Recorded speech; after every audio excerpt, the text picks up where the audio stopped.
Welcome to Sword and Shield, the official podcast of the 960th Cyberspace Wing. Join us for insight, knowledge, mentorship, and some fun as we discuss relevant topics in and around our wing.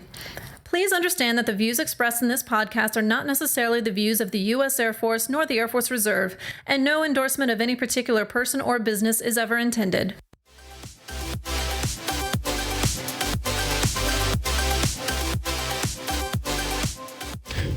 Welcome back to the Sword and Shield podcast. I'm Colonel Rick Erredge, 960th Cyberspace Wing, and I'm thrilled today to talk about a very special podcast episode. It is our 100th episode, and we've got the band back together. So I'm super excited and thrilled to have Chief Master Sgt. Christopher Howard, 340th Flying Training Group, SEL. A long title. Yeah, it is. Only that it came with the workload, But who were you before? Before, I was the 960th Cyber Operations Group, SEL. Sword and Shield podcast co-host. Yes. Yep. Sir. Awesome. The OG. Literally. OG. Yeah. Literally the OG. Yeah. Chief Howard and Colonel Erredge are the OGs of the podcast. And? I am Master Sergeant Samantha Mathison with the 433rd Airlift Wing Public Affairs Office, but I am now, and used to be, things got swapped around and crazy, but the 960th Cyberspace Wing Public Affairs person. Yes, AKA Sam. Yeah. And the LARPing queen Oh, gosh. of the wing. She is the Sword and Shield's OG executive producer, Yep. editor, Award winner. Award winner, yeah. Award winner, all things. And then we had... Oh, that's me. That's you. Yeah, That's your that's cue. you. Frances Martinez, Director of Psychological Health for the 960th Cyberspace Wing. And I feel like I just came and elevated the podcast. You did. You really did. Yeah. You took it to a whole new level. Uh-huh. Made it a lot better than it was. Yeah. You took it from technicalities to let's talk about some really deep emotional things, and get those that whole new level, right? It went from just a normal show to let's talk about it. Let's take some deep dives. Well, I figure if I bring some good guests on, then I don't have to talk as much, and then they can just share their stories. Yep. Yeah, it's a great approach. Chief Howard and I thought we were tackling tough problems, and then Frances showed up, and I love it because that's not a strength of mine. It is a definite weakness to talk about some of those topics. So I appreciate the deep dive that you did with all of our resiliency topics, and you sucked me into a few of them, which is good, and but really great discussions. I know when I talk to units and I move around the wing, even just a couple weeks ago, a random person will come up to me and say, "Hey, man, I really love the podcast." And I usually say, "Great, would you like to be a guest?" And then they go into panic mode. And I just did this at Chief Baber's retirement. A young senior airman said, "Man, I really love the podcast and the stuff you guys are tackling." I'm like, "Great. What do you want to talk about on the podcast?" And he was kind of taken aback. And I said, "Think about it. Send me notes." So he sent me this really super thoughtful 3 topics he wants to cover, and just our young airmen are amazing, the things they think about. And so that what excites me is continuing to get the new guests and the new topics we tackle all the time. I remember the first time you told me about the podcast, and then I started listening, and you're like, "Yeah, you're going to do one." And I was like my first couple of days, I think we sat down and did one, and I said, "Oh my gosh, I don't want to do any more of these." And it was like, okay, let's continue on and see what else we can get out of you. And here we are at episode 100. I remember at the beginning, the 3 of us, Chief and Sam, we sat here and we were like, "What are we going to do? How's this work?" You were like trying to figure out the equipment. Yeah. I went back and listened to episode 1. Have you gone back and listened to episode 1? I listened to it today. She was telling me she listened to it. I listened to it one time after we aired it, and I haven't brought myself to do it again because I was like, I'm very self-critical. So I was like, "Oh, I could have done that. Oh, I could have done that. That's where I stumbled up." So I avoid the self-critiquing for my own. I was psyche. terrible. I was like, "Oh my God." And then we got a lot better just by doing it. You felt more comfortable. So. And I knew that's, sorry to interrupt, sir, but that's how I knew it was going to be like going into this. When y'all originally pitched to me like, "Hey, let's do this podcast, and I felt like completely overwhelmed because I was like, I don't know what I'm doing here, but let me see what I can find out about it, so reached out to oh man, his name is escaping me and I'm so sorry, but person who runs the Tinker Talks up at Oklahoma City. That's right. Yeah, that was kind of our inspiration, our benchmark. Yeah, and so spoke with him, gave me great advice, and got with Dieguez and see what was necessary with them in order to make it happen, and had to make some decisions like, okay, what is our banner going to look like? What are we going to name it? And I had to go through the wickets of figuring all that out and everything. But yeah, I knew the first episode was going to be rough. And yeah, listening to it, it is transparent that we didn't really know what we were doing. But it got so much better, and y'all got so much better. And so I'm really proud of how this has turned out and where it's gone. So it does feel like it was just yesterday when we're going through, okay, what does the image look like, right? Are we going to do scripts? How do we want to format this? And then the topics that we want to get over, right? Remember the name? Just the thrashing we did over having to choose the right name because we had all these ideas, and then you're like, no, because that's linked to something. We can't do that. That's Sam's a party pooper. Yeah, I was the how do you like to say it, Chief? You poo-pooed on the kachoo. Yep, I poo-pooed on the kachoo. But I think we ended up on a really great title that resonates with the wing and the gladiator theme, and so I'm starting to see some other ones kind of pop up in Air Force areas. And so I don't know if they've took any inspiration from us, but I like to think so. And that we kind of led the way. Guarantee it, sir. They had to. We were the trailblazers. Yeah, we were the only AFRC podcast that was happening at the time, and then ever since then, there's been a few that have popped up. A few people have called me asking for advice about it and everything. And so I told them all the technicalities of the PA, like, okay, this is how you do it. This is how you're going to want to do it. There's ins and outs you got to know because it's not a simple matter of recording and posting. There's other things you have to consider. So, because PA in the Air Force, let's just face it, it's not an easy job, but it's a good job.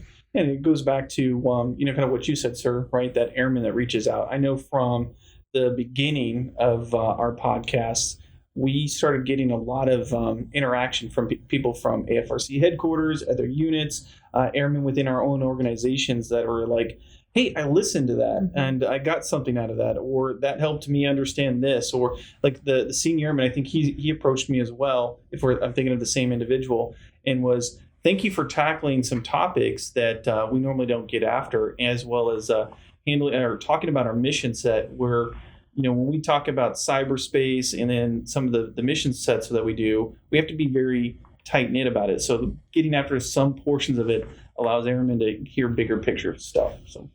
Yeah, and I like how somebody is like, hey, I got an idea for a podcast. Like, sounds good. Let's do it. Yeah.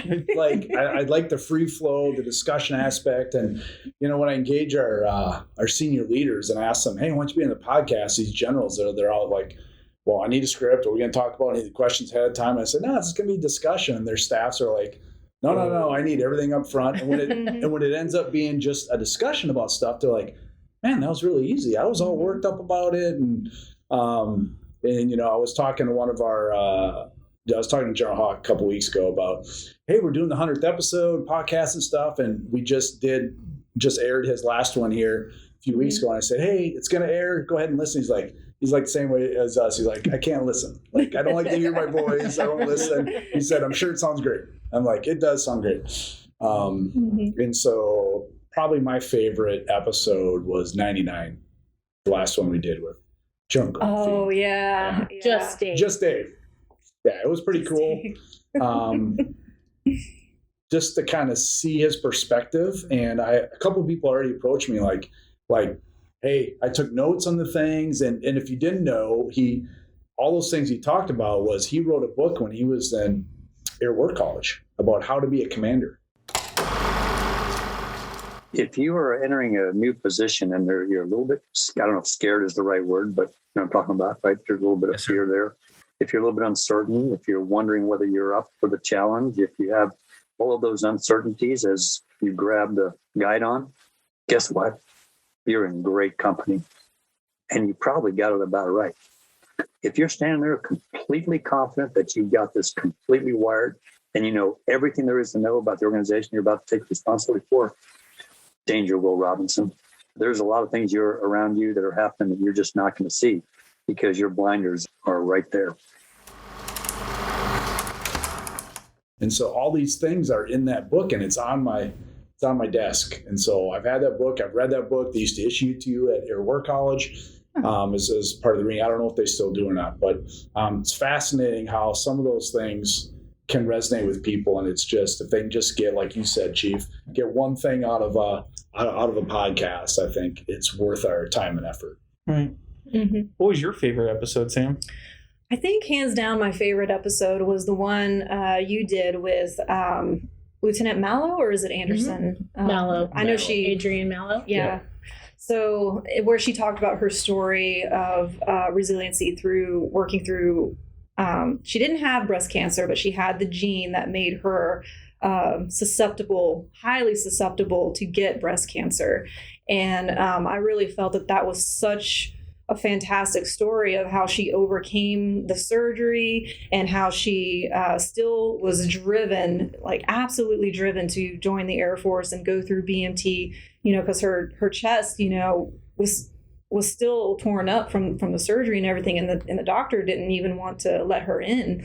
And so she had to fight to actually be a part of the Air Force. And she still has to go through, follow-up surgeries in order to make sure that the tissue does not turn cancerous. And that I thought was just absolutely amazing. And I really respect her for what she did and then what she's still doing in order to just stay alive and still maintain her family and be a productive member of society. And a credit to the Air Force. I just thought that was amazing, that whole story. So. And that was the award-winning podcast. Yeah, yeah, and that was why I chose it to get sent up, is because I just really admired her and her story, and it was just amazing to me. So. And from your perspective, after you told your leadership, this is what I needed to do, and then they did what they did, how do you feel that relationship from you as a member to leadership grew or did not grow? Yes, Chief. I feel like it honestly grew to not only a professional level that it needed, but naturally it develops personal relationships, right? Because you're sharing something extremely important that affects you on a regular basis with those individuals. So I can say today that I still have an excellent relationship with those two. I feel like they can come to me or I can come to them with any issues. One of them separated now, okay. And I still remain in contact with them and his family. And, I think we're doing the right thing as a wing. We're talking about it. Right. And I can say that not a lot of individuals know what this is and the awareness isn't there. But just by us talking about it, someone is going to hear this. And if the situation comes up or something similar, they're going to remember, hopefully, what we talked about and what we said, and a way to support that individual and just be there for them. So right. By us talking about it, especially during October, really raises awareness for the right cause. And this is going to impact somebody in a very positive way. Yeah, for her to have the strength to kind of come out and talk about that. Yeah. And the resiliency it took to tackle that topic. And it's a little easier here when you're, at least for me, you're not in front of people. You're talking, you kind of know people are going to listen, but right.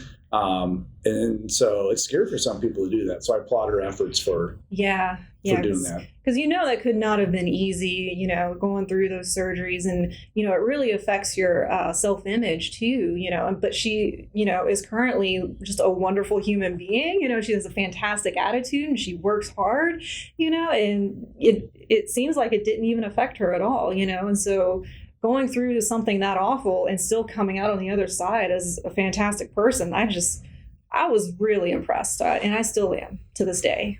Yeah, to me, the thought process to get to the decision to make that change in her life was inspirational. Yeah. Yep. So, What about you, Frances?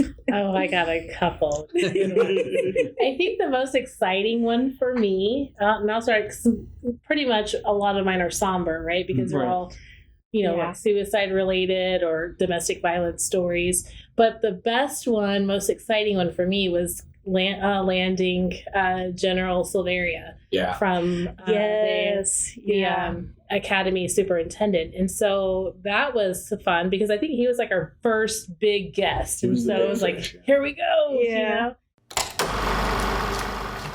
You know, culture change on one of these tough issues, sexual assault and sexual harassment that we're talking about. Culture change in that aspect. There's two big things that I learned that are probably worth talking about. One is that it has to happen among all levels of leadership and all levels of the organization. One of the struggles that I've seen over time is that sometimes leadership in the military, leadership in the Air Force will abrogate that responsibility to someone else. Here's how it happens.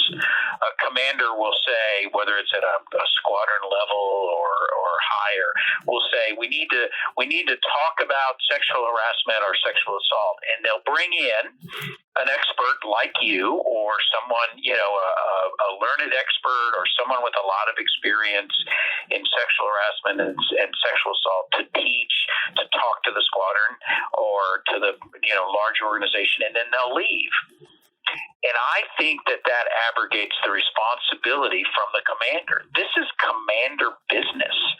And if the organization sees that all levels of the organization see this as their responsibility, that's part of the culture, that each level of command is responsible, I think that's what's so important, that we can't just abrogate a societal problem or a societal issue and say that belongs to that office. They have to take care of that. No, it belongs to all of us. So I think that's the biggest first point that I'd bring up about bringing culture change to an organization.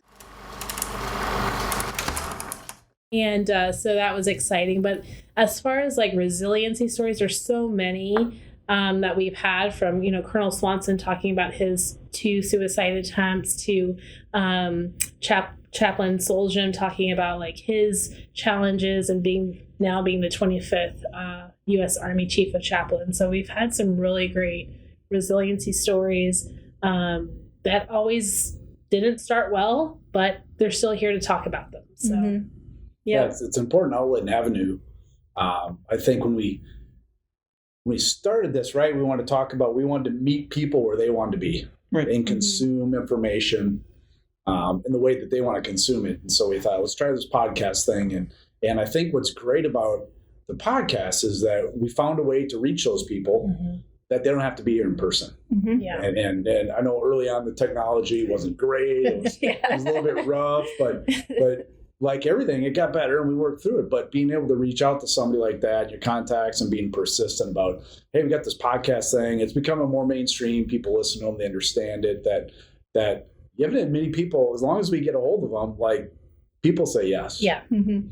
And I think that's an important piece from the resiliency point, that people can have access to the content, come back to it when they need it. You always do a good job about putting resources in those two, whether it's about the topic or just in general. I think that's, people know they can go back and get that when they want it on demand in a number of different ways. Yeah, the other piece to that, so because we do have this outlet of information, some people that have been through treatment, right, have come back and said, hey, I want to have a podcast and talk about my journey. And we recently did that with Major Perez and Chief Letcher. And so, you know, just them having that courage. Chief Lester. Chief Lester. Just want to correct that. We're going to have to edit this out. Oh, it's a free flow. You own it now. It's all over you. Chief Lester, guys. Okay, sorry. Yeah, just start over. But I mean, to this point, I was talking to Chief Lester. We were at TDY talking about the podcast, and I said, hey, Major Perez is going to come on a podcast, talk about a story. And he said, I've got my own story. Did you know? And I was like, no, had no idea. And I said, you should join the podcast with Major Prez. He's like, I'd love to. As a way for people to continue to heal, and get better. Well, it allows people to connect, right? Especially, when we bring in those senior leaders or seasoned leaders that are around the Air Force and they bring their story to bear. It helps airmen understand that, hey, if you went through this and you still made it here, then there's still hope for me, right? Because quite often when we're younger in our career and we trip or we fall or we scrape ourselves, it feels like it's the worst injury, it's the worst offense, and that your career is over or that it's unrecoverable. So that's what I really love about a lot of these stories, is allowing our airmen to see that we're humans as well, and that everybody has some unique challenges, but those challenges don't necessarily define you, right? They help you describe a time in your life so that your character is really defined versus that incident. Yeah, it makes you stronger. And I remember you sharing some of your struggles as a young airman and me as lieutenant. Like, I think that's important. Agreed. To know that's kind of what made us who we are. As quirky and awkward as I am, that's shaped my environment and the village around me. Yes, sir. And so I tell people that if I'm the village idiot, then you guys the village made me who I am. So what's that say about the entire... You were here before me. That's true. I was. You're not the only awkward one, trust me. There are times where I'm like, why do I keep eating my feet? Gosh. Well, I think, Chris, my favorite one, like I said, is General Goldfield, but I think the most fun I had were the ones that we did early on about development. Yes, sir. And about airmen and about mentoring. And so those are fun for me. All I'd like to leave it with is remember that this is a continuum, right? And it's not linear. It's not one path. It's not one way. It's not going to be the same for everybody. We all have our own story. We all have our own pathway. And we're going to have to take different forks in the road to get to where we're going to get to in the end, right? Sometimes it's about balancing what your goal is with what the unit's goal or the Air Force goal for you. A lot of times you can find correlations there to get to where you want to be. But don't be afraid, right? Talk to a mentor, talk to your leadership, talk to your friend about some of the options you might have, and find what pathway works best for you, your family, and then coincides with what your goals might be militarily. I would say I fully agree. And, if we talk about favorite episodes, I'd say the first one's my favorite. And for this reason, because it kicked it off, right? It set the tone and the precedent for what we've done all the way 99 episodes after that, right? We were able to have a lot of fun. I remember being, 6, 7, or 8, and I had this little tiny cassette recorder, and I had a microphone connected to it, and my friends and my brother were playing hockey, and then I would try to do the play-by-play or the color commentary for the game that was going on. Then we'd go back and listen to it, and at one point I had a dream to be a sports broadcaster. Obviously, that didn't work out, and probably for the best of everybody. Kind of like what I'm doing now. Gotcha. I had something similar, but I used the mic to record the movies I liked. So I had Gremlins on 4 different cassette tapes so I could listen to Gremlins in the evening, or Goonies, things that were very popular in the 80s. So it's funny what you use technology for nowadays, right? Every time I come in, every episode I've done, I don't know how many times I have challenges, right? Challenges to make Sam laugh, see if I can get her to cut up. But then the learning process, right? The fact that we learn something new from somebody, the fact that we're able to share information. I feel like even though it's not face-to-face, that we're making those connections with our airmen, because when we get out in the field, we hear, hey, I heard this is what I learned. And I feel like it's actually got something positive going on with all the things that we have to do, both positive and negative. This is one of those highlights of a career that you can say, I made an impact that's going to last for a long period of time. It's not as strong as the impact on an individual, but then again, it's so widespreading, you don't know what kind of connection it's going to make.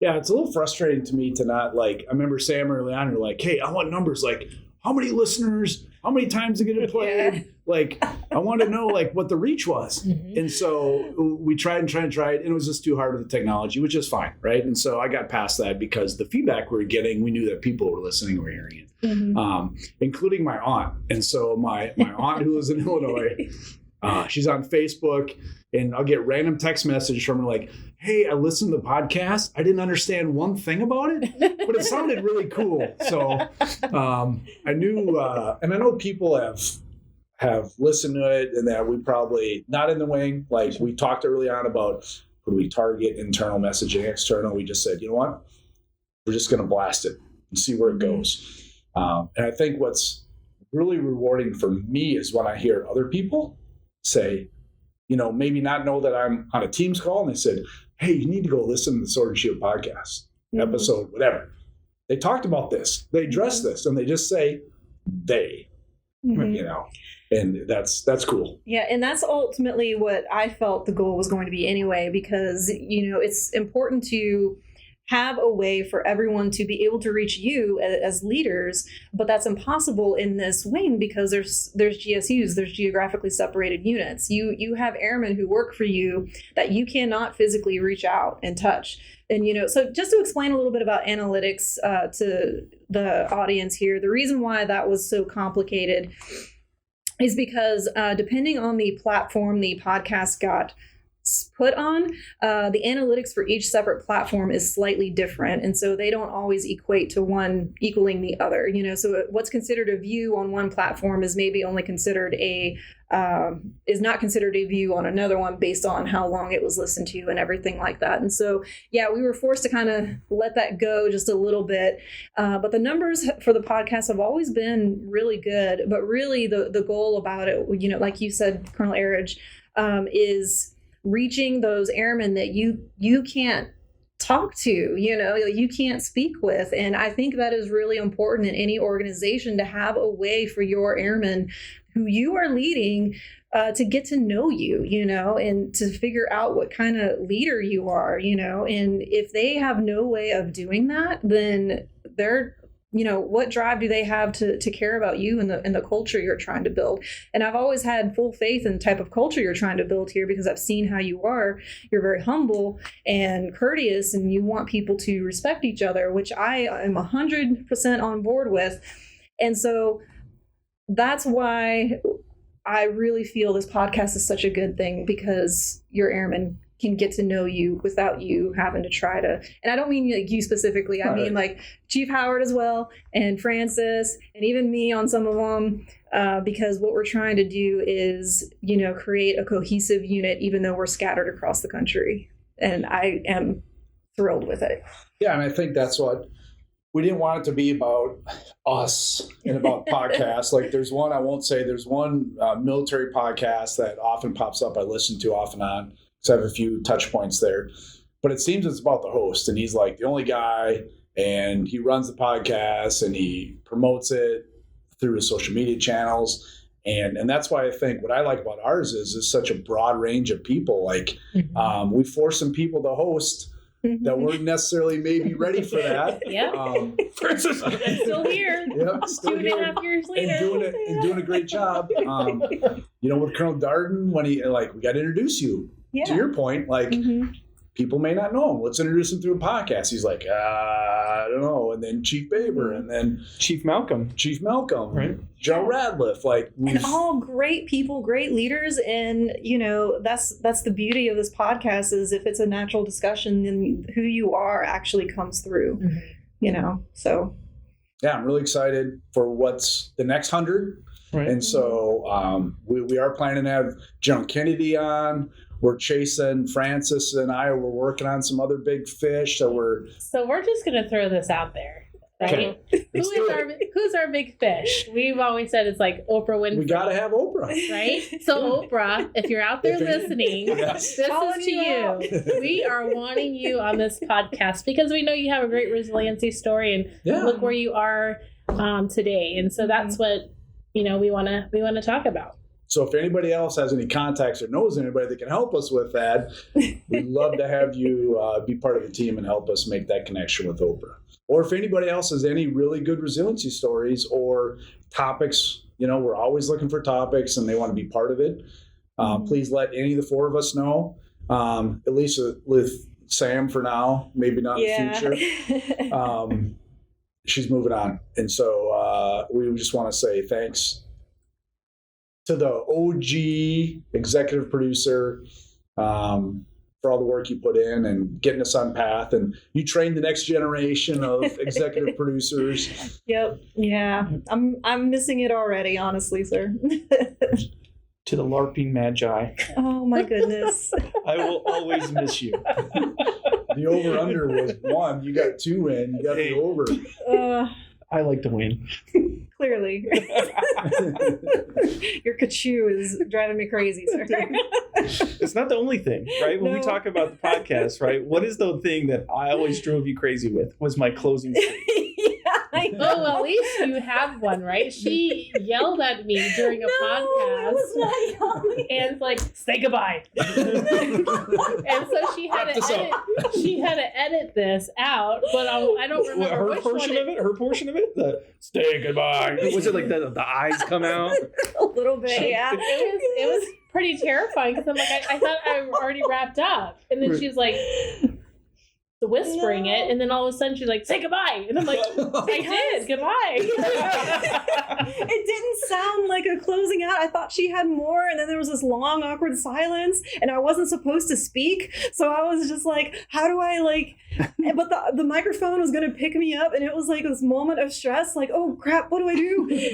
I'm probably going to edit that part out, but oh, what do I do? And it just came out like that, and I still feel bad. I did not mean to yell or frighten anyone. Well, there's a sound that no one really understands in all of those podcasts. Like after my closeout, you hear this. And that's you slapping your head because I said yes, every time. Because okay, so because I'm always the one, or I was always the one recording there, whenever there's any kind of repetition, like the beginning even, like hearing my own voice, because I don't know if y'all know, but that's me actually giving that spiel in the beginning of every episode.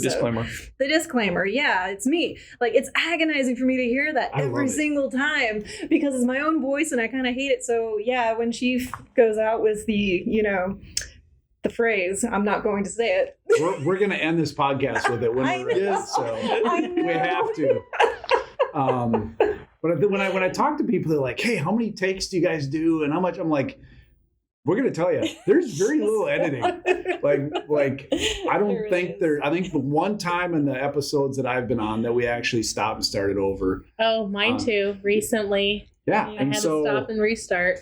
I had a good run, and then she jinxed me, gave me the yips, and then there was like 2 or 3 episodes where I'd start off and that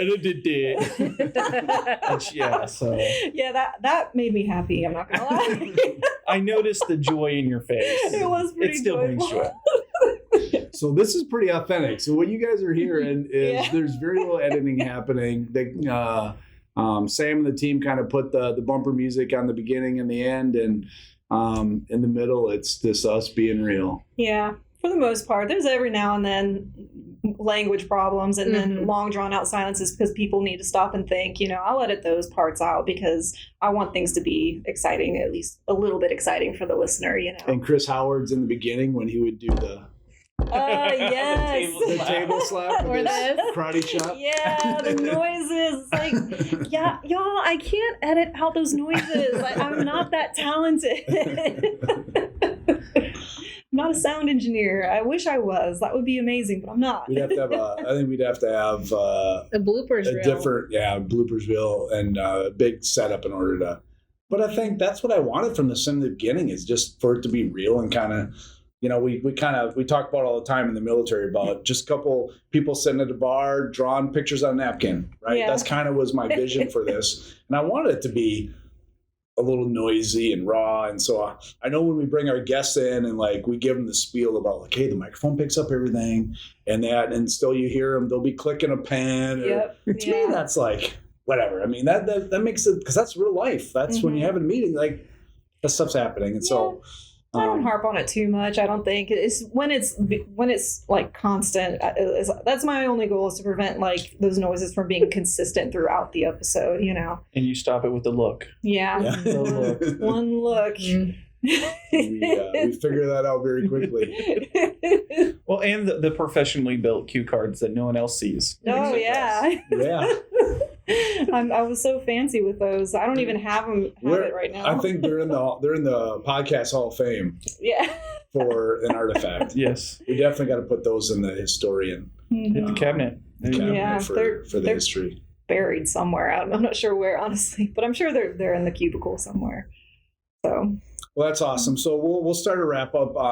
So we are gonna figure out. We're all gonna pull some of our favorite clips, and the team's gonna put those together and kind of share with you all.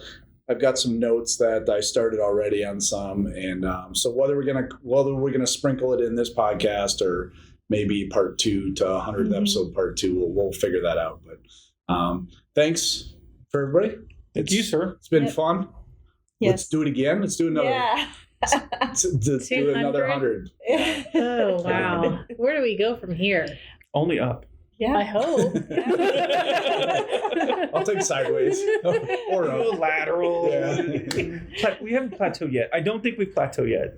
Definitely not, right? Because of all the hard work and the fact that you were able to score in a time with General Goldfein. That speaks that we're still on the upward trend. We're still trending at the moment. Yep. Once we hit Oprah, then we can probably like plateau, I think I retire. I'm out. Well, after Oprah, we just reset, right?